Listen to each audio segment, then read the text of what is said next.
أعوذ بالله من الشيطان الرجيم بسم الله الرحمن الرحيم الحمد لله رب العالمين والصلاة والسلام على أشرف المرسلين سيدنا محمد وعلى آله وصحبه أجمعين. Assalamu alaikum wa rahmatullahi wa barakatuh. Hope you all well.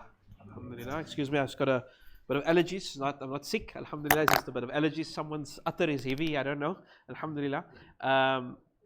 Alhamdulillah, we spoke about Nabi Salih and Nabi Hud and Nabi Nuh. And as I want to mention, the series is really the history of Islam within humanity. Islam transcends humanity. The religion of Islam is the religion of the universe. It is the religion, we as people only lived here about 100,000, 200,000 years at most. The universe is over 14 billion years old. And beyond the universe, Allah Alam. But everything in the universe is a Muslim. It worships its creator. And this is just the story, our history with us as Islam. And I mentioned so that we can understand, we know we watch things as series, Allah pardon us. The first chapter you could say about Islam and humanity was the chapter of Nabi Adam up until Nabi Idris.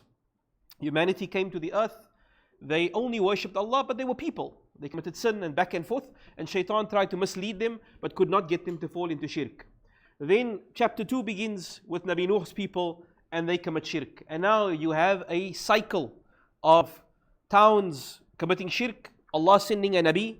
Those people reach a certain level of oppression. Not only shirk, they then do some terrible thing to their community and to the believers and the weak, and then Allah removes them.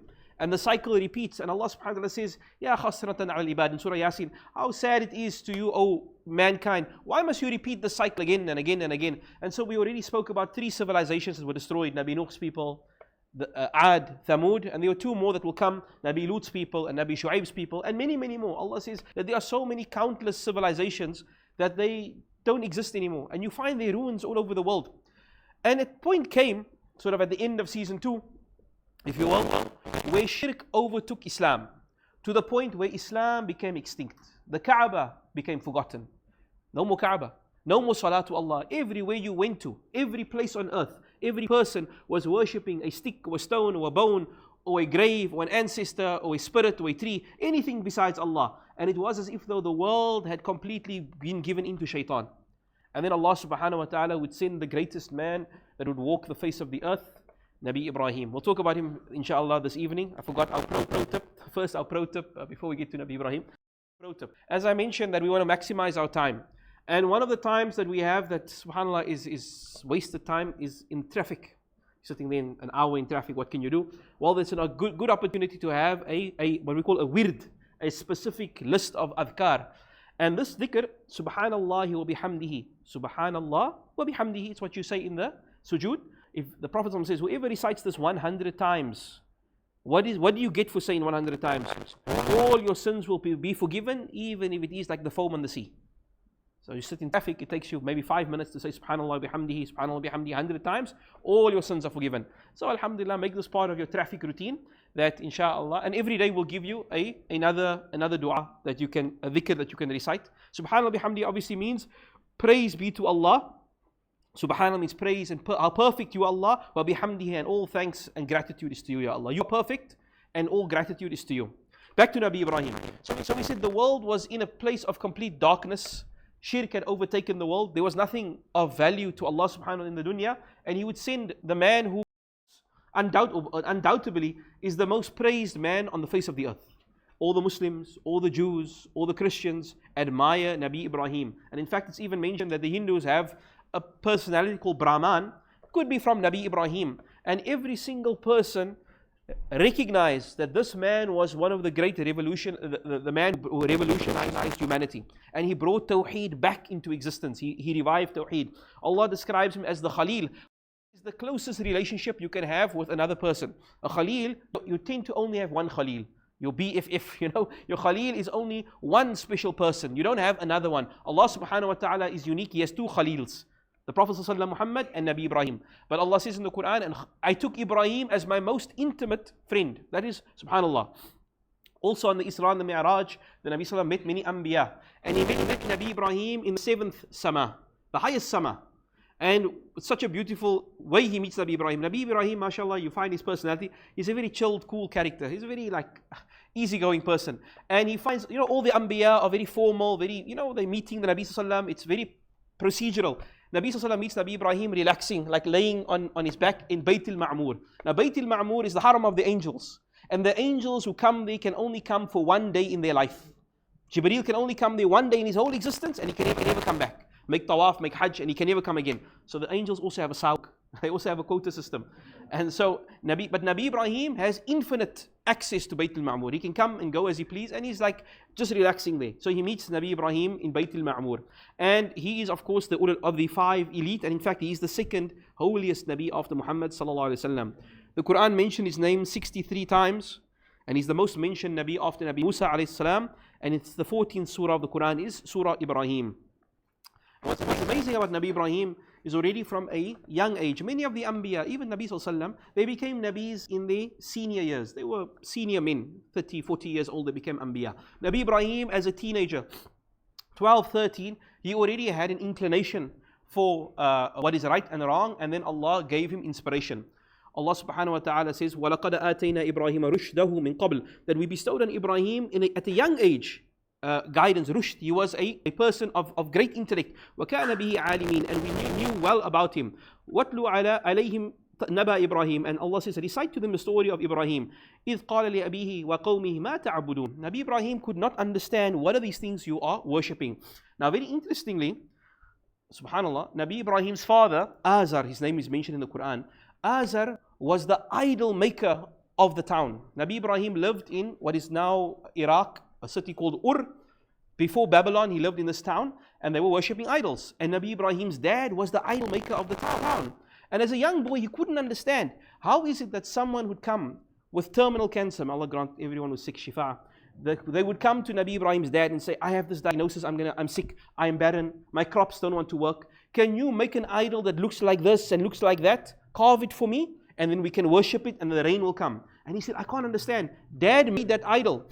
And I would imagine him walking in the workshop. He would see these idols half made, and he would be playing with them, WWE, wrestling them around. And then tomorrow, they are in the temple. They are being worshipped. People are crying and begging. So this doesn't make sense. How could this be possible? So Nabi Ibrahim said to his dad, what are these things you're worshipping? They said, نَعْبُدُ أَصْنَامًا فَنَظُلُّ لَهُ عَاكِفِينَ. We worship idols and we are very devoted. These are very sacred. These idols are very, very holy things. So Nabi Ibrahim said, هَلْ يَسْمَعُونَكُمْ إِذْ تَدْعُونَ. Do they hear you when you speak to them? Can the idols hear you? And can they benefit you from harm or give you anything? So they said, we're not sure, but hakada, we found our forefathers doing this. This is how it's always been. So Nabi Ibrahim alayhi salam, he mentions what makes sense to him in terms of his belief. And really, if a non-Muslim ever were to ask you, who is this Allah that you're worshipping? What are your beliefs as a Muslim? Nabi Ibrahim summarizes our aqeedah, our theology in a very, very simplistic, easy to understand. Nabi Ibrahim says, the one we should worship, who is he? الَّذِي خَلَقَنِي فَهُوَ يَهْدِينَ. The one who created me and who guides me, that one I should worship. الَّذِي هُوَ يُطْعِمُنِي وَيَسْقِينَ. He is the one who feeds me and gives me drink. وَإِذَا مَرِضْتُ. And when I become sick, also his adab is when I become sick, when Allah makes me sick. When I become sick, فَهُوَ يَشْفِينَ. He is the one that cures me. وَالَّذِي يُمِيتُنِي ثُمَّ يُحْيِينَ. He will be the one that causes me to die and will resurrect me. وَالَّذِي أَطْمَعُ أَن يَغْفِرْ لِي خَطِيئَاتِي يَوْمَ الدِّينِ. And I hope that He will forgive me on the day of Qiyamah my transgressions. That one, the Creator, the Sustainer, the one who watches over me, that gives life and gives death and controls Qiyamah, whatever name you want to call Him, the Lord, the Creator, the Rabb, Allah, that one is the only one deserving of worship. He is the only one. And Nabi Ibrahim is saying to him, if the Lord of the universe wants to give you this thing, how can the idol stop it? And if the Lord of the worlds does not want to give you this thing, how can the idols give it? And this, subhanAllah, was a very clear, simple way of making his people understand.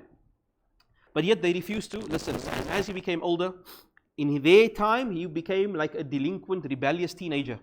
Everyone said, it's always the Imam's children, Allah protect, subhanAllah, don't know what. It's Azar, the idol maker. It's his son that's never in the temple. It's his son that's speaking nonsense about the idols.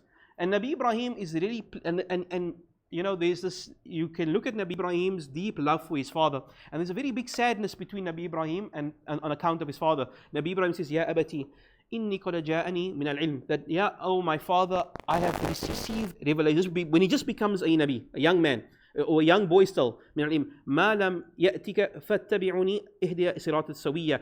Oh dad, Allah has given me knowledge which did not come to you, so follow me, I will guide you on the straight path. Oh my father, do not worship shaitan. Verily shaitan is a rebellious against Ar-Rahman. Shaitan wants to take you away from Allah. Ya abati inni akhafu an yamassaka adab. I am so scared, my dad, Allah is going to punish you for what you are doing. Not an adab from Ar-Rahman. Interestingly, the ulama mentions, Nabi Ibrahim is saying, I fear Ar-Rahman is going to punish you. Usually you'll say the shadidul iqab, the most severe in punishment. Why is he saying the most merciful will punish you? Because Nabi Ibrahim is saying that if the most merciful ends up punishing you, then you have really gone beyond all bounds. That Allah is the one who does not want to punish, yet you are incurring His punishment. فَتَكُونَ لِلشَّيْطَانِ وَلِيًّا, and then you will be a companion with shaitan in Jahannam. He's pleading with his dad. His dad, and this is his response. قَالَ أَرَاغِبُ أَنْتَ عَنْ آلِيَتِي يَا Ibrahim. Ibrahim, have you turned away from our idols? Have you turned away from our gods? لَإِن لَمْ تَنْتَهِ لَأَرْجُمَنَّكَ. You better stop this nonsense or I'm going to stone you to death myself. I will stone you. The people are going to stone you. I'm going to be the one that stones you to death. So get away from me. You better get away from me for your own safety. You leave me now. And he pushed him out. And Nabi Ibrahim says, Salamun alaykum. Peace be upon you, dad. Okay, may Allah put mercy on you. سَأَسْتَغْفِرُ لَكَ رَبِّي. I will make dua for you. I will stand up and cry on your behalf. Allah إِنَّهُ كَانَ بِي حَفِيًّا. He is unto me ever gracious. So he says, Allah is always so kind. So I'll make dua for you. And he turned away from him, from his dad, and Nabi Ibrahim was sort of on his own. So one day Nabi Ibrahim decided, look, I can't reason with these people. Perhaps if I did something to wake their conscience up, they will understand. And he found a day, he found a time, he thought of when the people were out in having, they left the town and they had some festival. They had some Eid where they had to leave the town and they did some shirk in the wilderness. And they told Nabi Ibrahim, come with, and he said, no, inni saqim, I'm not really feeling for that. And so he was alone in the city. And once the city was empty, he entered the temple. He entered the temple alone. And we know this, when he comes in, he comes with an axe and he sees all these hundreds of idols with one big idol in the middle. فَقَالَ أَلَا تَأْكُلُونَ. He starts speaking to the idols. He says, why are you guys not eating all this, mashallah, food that people have brought you? It's sitting here, the flies are eating it. Are you not eating it?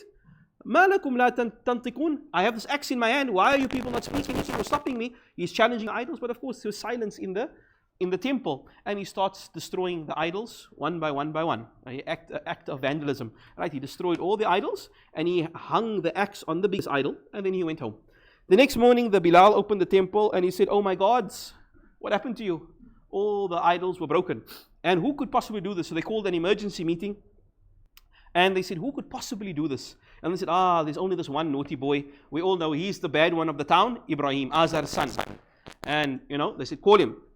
قَالَ مَنْ فَعَلَ هَذَا بِآلِيَتِنَا إِنَّهُ لَمِنَ الظَّالِمِينَ. Who could possibly do this? Such an evil person could have done this. قَالُوا سَمِعْنَا فَتًى. We heard a young boy. Allah mentions Fatah, that he was a young boy. He was a teenager, maybe 15 years old.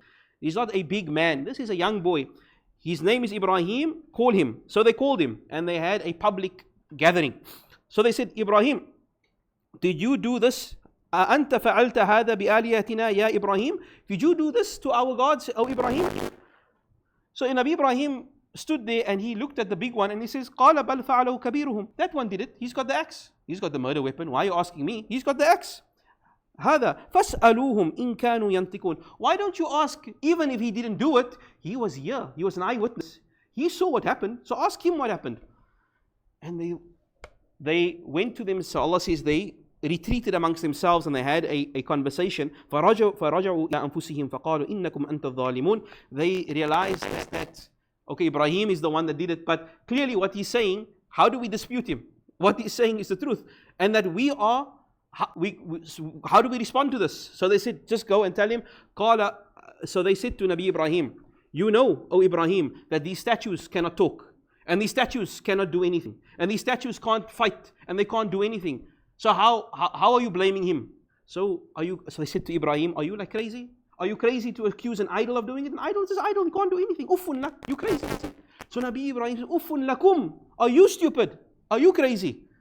وَلِمَ تَعْبُدُونَ مِن دُونِ اللَّهِ. Are you crazy? You then worship these things. You beg for it to cure your cancer. You telling me I'm crazy for accusing it of destroying the other idols, but you ask these things for rain. You ask these things for rizq, for sustenance. Uffun lakum. Are you crazy? And what you worship besides Allah. أَفَلَا تَعْقِلُونَ. Do you have no sense? And so they said, this is it. Don't even respond to him. He's the troublemaker.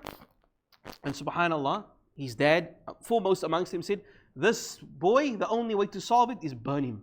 Let's burn him to death. Azar is the one that leads the charge. We will burn him and we will make a show of it, and we will show that everyone who dares do this, he is outcast. And so they made this huge fire. They detained Nabi Ibrahim. They made this huge fire. Plus this was public. Everyone got to see it. And everybody heard this sort of court case. Now imagine this young 15-year-old challenging all the elders in front of everybody. And the only answer was, we find you guilty. We're going to burn you to death tomorrow. And so they built a fire. And inshallah we'll discuss tomorrow what became of Nabi Ibrahim. Yesterday we asked, what is the area called where Thamud lived? This area, which is very close to Medina, about 300 kilometers from Medina. It is of course called Al-Hijr, the stone valley. And the Quran mentions it. This one of the surahs is mentioned Al-Hijr. So the answer was C. And the winner is Hisham Isaacs. MashaAllah. And for the ladies, no. Auntie Fatima Salih. MashaAllah. Alhamdulillah. Alhamdulillah. Okay. So that's our quiz for yesterday. And then for today, how many times is Nabi Ibrahim mentioned in the Quran? We spoke about it. Nabi Ibrahim is mentioned the most in the Quran after Nabi Musa. Nabi Musa is over 100. Nabi Ibrahim is just slightly less than that. All right. 3, 14, 47 or 63, Nabi Ibrahim. And one last announcement. So alhamdulillah, we've received 50. For this, we have 80 or almost 90 orphans that will be coming to our program next week, Saturday. We want to give them a good outing. We want to give them something. We want to give them a decent iftar. 50 of them have been sponsored. Another 38 remains. Your kind contribution, just $450 per child. Allah subhanahu wa ta'ala bless you. Ameen. And bless you children. Ameen. Wa sallallahu sayyidina Muhammad wa ala sahbihi sallam mursaleen. Alhamdulillah rabbil alameen. Assalamu alaikum wa rahmatullahi wa barakatuh.